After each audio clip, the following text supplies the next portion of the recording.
Lakshmi Ceramics, Namma Shop, Anithilum Top. MCR Pure Cotton Club, formals and casual shirts. Deepajodi, Panchadeepam Puja Ennai, blend of 5 puja oils from the house of Sunland. Kanyakumari மாவட்டத்துல காங்கிரஸ் கட்சியை மேலும் பலப்படுத்தும் பொருட்டு பல்வேறு திட்டங்களை கட்சி மேற்கொண்டுட்டு வராங்க.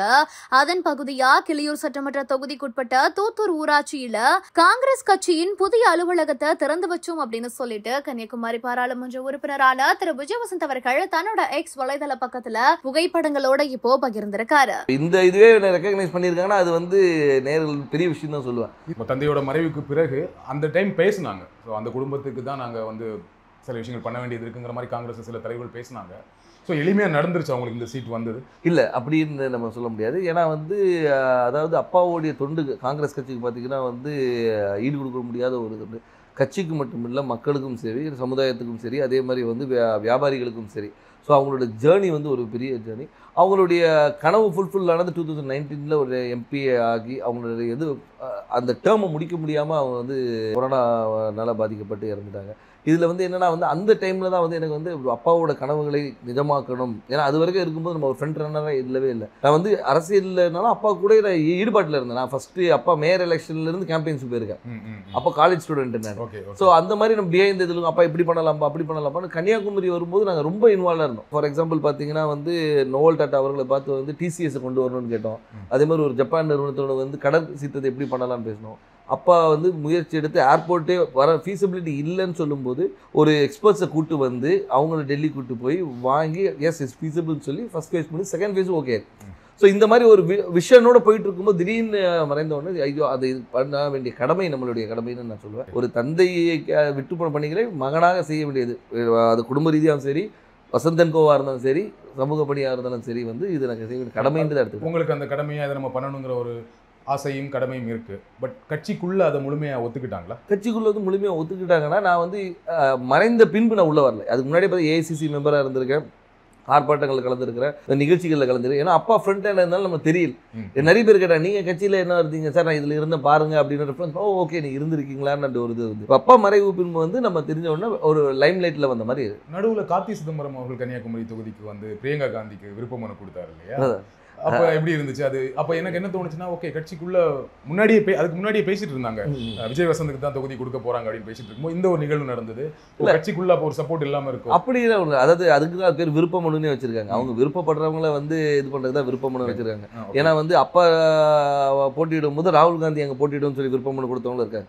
ஸோ அதனால அந்த விருப்பத்தை ஒரு அகில இந்திய தலைவர் நம்ம தொகுதியில் கன்னியாகுமரி காங்கிரஸோட கோட்டையாக இருந்த ஒரு காமராஜர், குமரி அனந்தன் இவங்கெல்லாம் வெற்றி பெற்ற ஒரு டென்னிஸ் எல்லாருமே வெற்றி பெற்று ஒரு காங்கிரஸோட இதாக இருந்தனால அந்த ஒரு பலம் இருக்கிறதுனால பண்ணா நல்லா இருக்கும்ன்ற ஒரு இது. இப்போ சீட் கொடுத்தாச்சு, எந்த அளவுக்கு நம்பிக்கையா இருக்கீங்க? ரொம்ப நம்பிக்கையா இருக்கு. மக்கள் என்ன ரெஸ்பான்ஸ் சொல்றாங்க? மக்கள் ரெஸ்பான்ஸ் ரொம்ப நல்லா இருக்கு, ரொம்ப நல்லா இருக்கு. அதே மாதிரி என்னன்னா ஆதரவும், அதாவது முதற்கண் கட்சியோடைய ஸ்ட்ரென்த்தும் எங்களுடைய கூட்டணியோடைய பலமும், அதுபோல் அப்பா விட்டு சென்ற பணிகளும், அதுபோல் ராகுல் காந்தி அவர்களுடைய வருகை அது அந்த கரெக்டாக அந்த மார்ச் 1 வந்தது ஒரு பெரிய எழுச்சியை கொடுத்தது. எங்கள் தொண்டர்கள் மத்தியிலும் சரி, பொதுமக்கள் மத்தியிலும் ஓகே நம்ம ஊர் வந்திருக்காங்க, அவர் பண்ண அதாவது ஒரு தலைவராக வராமல் ஒரு தொண்டனாகவும் சராசரி மனிதனாக வந்தார். இப்போ நீங்கள் எல்லா தலைவரும் வராங்க, மீட்டிங் போடுறாங்க. அப்படி இல்லாமல் ரோட்டில் ஒரு டீ கடையில் நின்று ஒரு பையனை கூப்பிட்டு பேசி அவங்ககிட்ட ரன்னிங் இன்ட்ரெஸ்ட் இல்லைன்னா ஷூஸ் இருக்கா இல்லைன்னா ஷூஸ் வாங்கி கொடுத்து அனுப்புகிறேன். ஸோ இந்த மாதிரி ஒரு பர்சனல் கனெக்ட் திடீர்னு போய்ட்டு ஸ்கூலில் போய் தண்டனை எடுக்கிறாரு, இன்ட்ராக்ட் பண்ணுற ஸ்டூடெண்ட்ஸோட. அதே மாதிரி பார்த்தா இதுக்கு முந்தின இதில் பார்த்தா நெசவாளிகளும் சரி, விவசாயிகள் இன்ட்ராக்ஷன், மீனவர், அந்த மாதிரி எல்லாரோட கனெக்ட் பண்ணும்போது நம்மளோட ஒருத்தர் அவர் அப்படின்ற ஒரு அஃபினிட்டி வருது. அது போக மட்டும் இல்லாமல் இப்போ ஆளுகின்ற பிஜேபி அரசு மீது உள்ள எதிர்ப்பும் அதிருப்தியும் கூட ஒரு பெரிய பலமாக இருக்கும். கன்னியாகுமரியில் பிஜேபிக்கு கொஞ்சம் ஸ்ட்ராங் இல்லையா? பொன்னார் அவர்கள் ரொம்ப ஸ்ட்ராங்கான கேண்டிடேட் தான் இல்லையா? அதை மறக்க முடியாது. கண்டிப்பாக அதை நம்ம மறுக்க முடியாது. நம்ம அதாவது பிஜேபி தரப்பில் திரு பொன் ராதாகிருஷ்ணன் அவர்கள் ஒரு 2 முறை எம்பியாக இருந்தவர் தான், ஒரு பெரிய வேட்பாளர். ஆனாலும் எங்களுடைய கூட்டணி, அதாவது எங்கள் திமுக சார்ந்த கூட்டணி மிக பலமான கூட்டணி சொல்லலாம். அது திமுக மட்டும் இல்லாமல் எங்களை சார்ந்து இருந்த மதிமுக, அதுக்கு ஒரு விடுதலை சிறுத்தைகள், அதுக்கு ஒரு முஸ்லீம் லீக், அதுக்கப்புறம் மனிதநேய மக்கள் கட்சி, இது எல்லாமே பார்த்திங்கன்னா எங்களுடைய ஒவ்வொரு பேஸையும் கவர் பண்ணுது.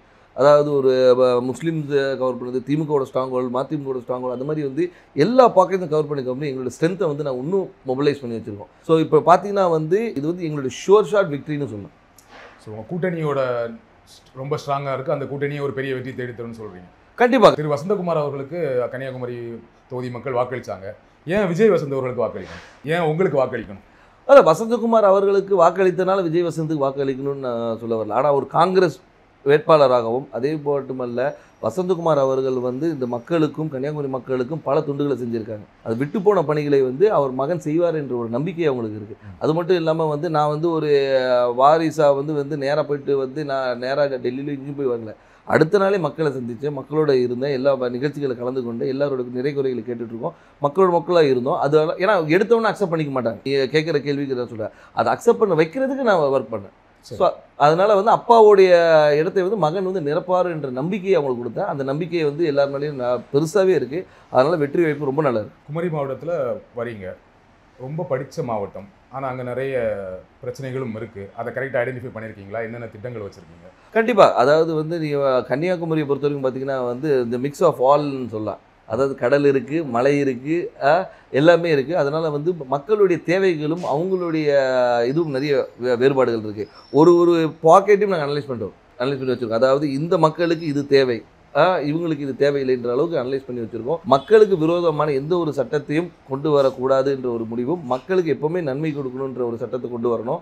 அவங்க மக்களுடைய வாழ்வாதாரத்தை உயர்த்துகிற அளவுக்கு என்ன செய்யணுமோ அந்த திட்டங்களை கொண்டு வந்து. எனக்கு தெரிஞ்ச வரையும் குமரி மாவட்டத்தில் வாழ்வாதாரம் ஓரளவுக்கு நல்ல வாழ்வாதாரம் இருக்கும், எல்லாமே படித்தவங்களாக இருப்பாங்க, வேலையில் இருப்பாங்க. ஆனால் என்னென்னா அங்கே என்ன வேலை கிடைக்குன்னா, ஒன்று படித்து முடித்தா டீச்சர், பெண்களாக இருந்தால் நர்ஸு, அப்படி இல்லைன்னா இப்போ ஒரு சமீப 10 வருடங்களாக சாஃப்ட்வேர் இன்ஜினியர் நிறைய பேர் வந்து சென்னையில் வேலை பார்க்குறாங்க, ஃபாரின் போவாங்க, கப்பல் போவாங்க, இந்த மாதிரி வேலை செய்வாங்களே தவிர மாவட்டத்துக்குள்ள வேற என்ன வேலை வாய்ப்புனா எதுவுமே பெருசாக கிடையாது. ஃபேக்ட்ரிஸ் கிடையாது, சாஃப்ட்வேர் கம்பெனிஸ் கிடையாது. அப்போ அதற்கான திட்டங்கள் என்ன?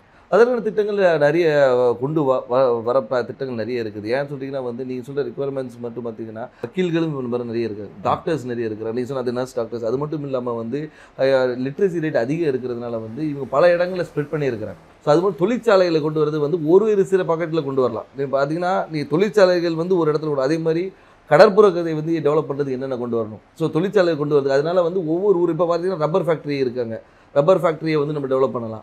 ஸோ வந்து அது மாதிரி தொழிற்சாலை நிறைய இருக்குது. அதே மாதிரி வேலைவாய்ப்பு திட்டங்களும் நிறைய கொண்டு வரலாம். நம்ம என்னென்னா நம்ம மக்கள் என்னென்னா இங்கே இருக்கிற மக்கள் எல்லாமே பாதி பேர் வெளியே தான் இருக்கிறாங்க. இப்போ இந்த கொரோனால தான் நமக்கு தெரிஞ்சு பாதி ஊரில் இருக்கும், இவ்வளோ பேர் வந்து நம்ம ஊரை சார்ந்தவங்க இந்த தமிழ்நாடு முழுக்க இருக்காங்க தெரியும். லக்ஷ்மி செராமிக்ஸ் நம்ம ஷாப் அனைத்திலும் top. MCR Pure Cotton Club, formals and casual shirts. Deepajodi Panchadibam Puja Ennai, blend of 5 puja oils from the house of Sunland.